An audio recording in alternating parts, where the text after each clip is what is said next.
Hola, muy buenos días. Mi nombre es Luis Enrique López Nava. Les presento mi trabajo de la semana 5 de la materia de contabilidad gubernamental y los entes públicos, los estados financieros del gobierno federal, impartida por mi maestra, la docente María Luisa Hernández Fernández. En las siguientes diapositivas intentaremos comprender mejor el funcionamiento de los estados financieros del gobierno federal, conociendo mejor cómo es el manejo de los ingresos pasivos, así como ingresos y las deudas. Empezando por el informe sobre pasivos contingentes.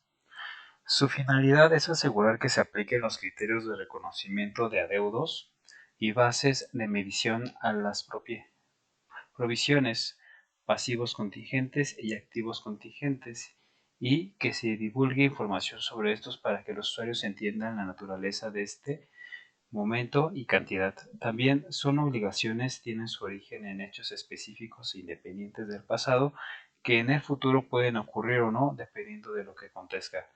Desaparecen o se convierten en pasivos reales. Los elementos son el reconocimiento de pasivos según su probabilidad, la medición de la base y los criterios de aplicación, la divulgación de las políticas para manejar estos riesgos, como cobertura de seguros o estrategias de mitigación de riesgos, y la estructura es la introducción con el alcance del informe, 2, las políticas de gestión de riesgos, nada más. Después tenemos a los estados, al estado analítico del activo. La finalidad es mostrar el comportamiento de los fondos, valores, derechos y bienes debidamente identificados y cuantificados en términos monetarios, del cual dispone el ente público para realizar sus actividades. Los elementos son el concepto activo, activo circulante, efectivo y equivalentes, derecho a recibir efectivo equivalentes, derecho de recibir bienes o servicios, inventarios, almacenes, estimación por pérdida o deterioro de activos circulantes, otros activos circulantes, activo no circulante, inversiones financieras a largo plazo, derechos a recibir efectivo o equivalente a largo plazo, bienes de inmueble, infraestructura y construcciones de proceso, bienes muebles, activo, intangibles, depresión, deterioro y amortización acumulada de bienes, activos deferidos, estimación por pérdida o deterioro de activos no circulantes, otros activos no circulantes.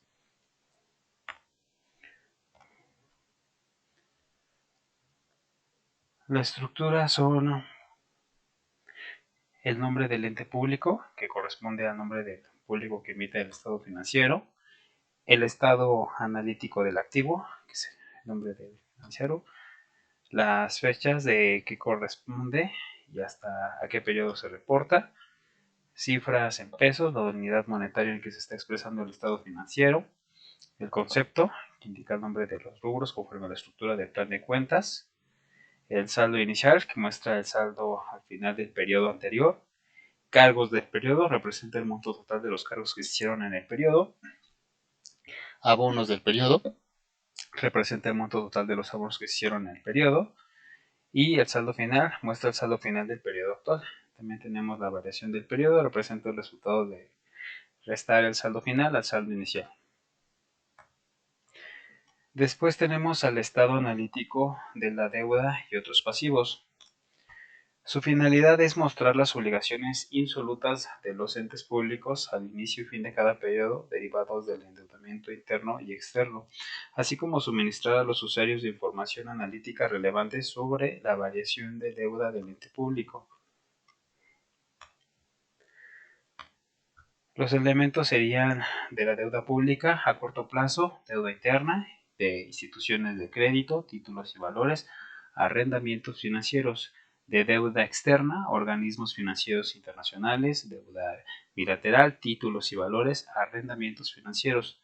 Y tenemos el subtotal de deuda pública a corto plazo.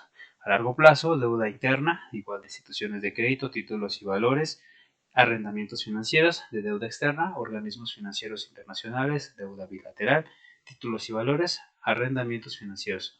También es el total de la deuda pública a largo plazo, el total de otros pasivos y el total de deuda pública y otros pasivos. En la estructura tenemos un número 1, nombre del ente público, corresponde al nombre del ente público que emite el estado financiero, el estado analítico de la deuda y otros pasivos, nombre del estado financiero, el periodo corresponde a la fecha inicial y a la fecha de periodo que se reporta, las cifras en pesos, la unidad monetaria que se está expresando en el estado financiero será en pesos, denominación de las deudas muestra las obligaciones insolutas de los entes públicos que tengan su origen en operaciones de crédito público. Moneda de contratación representa las divisas en las cuales fue contratado el financiamiento. Instituciones o país acreedor representa el nombre del país o institución con el cual se contrató el financiamiento. El saldo inicial del periodo muestra el saldo final del periodo anterior. Saldo final del periodo muestra el saldo final del periodo actual. Y listo.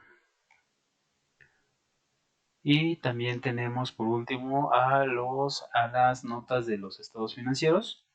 Su finalidad son explicaciones que amplían el origen y significado de los datos cifrados de los estados financieros, proporcionando información sobre el ente público, sus transacciones y otros eventos que lo han afectado o podrían afectar económicamente y son parte integral de estos. Los elementos serían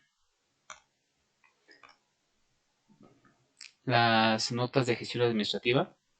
Estas notas tienen como objetivo la relevancia del contexto y de los aspectos económico-financieros más relevantes que influyeron durante las decisiones del periodo. 2. Notas de desglose. Ingresos y otros beneficios son aquellas cuentas con rubros de ingresos de gestión, como pudieran ser aportaciones, convenios, incentivos, pensiones o jubilaciones, etc.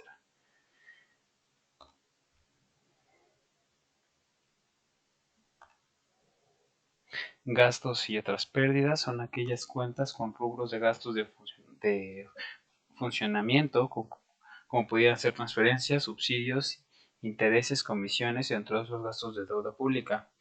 Y 3. Notas de memoria.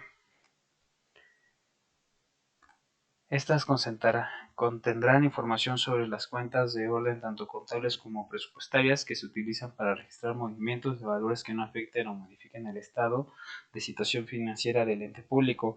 Es indispensable que esta información con fines de recordatorio de control y en general sobre los aspectos administrativos. Las estructuras son notas de gestión administrativa, notas de desglose y notas de memoria, cuentas de orden, que es lo que se señalaba anteriormente. Como conclusión, entendemos la relevancia de los estados financieros antes mencionados del gobierno federal de la contabilidad gubernamental.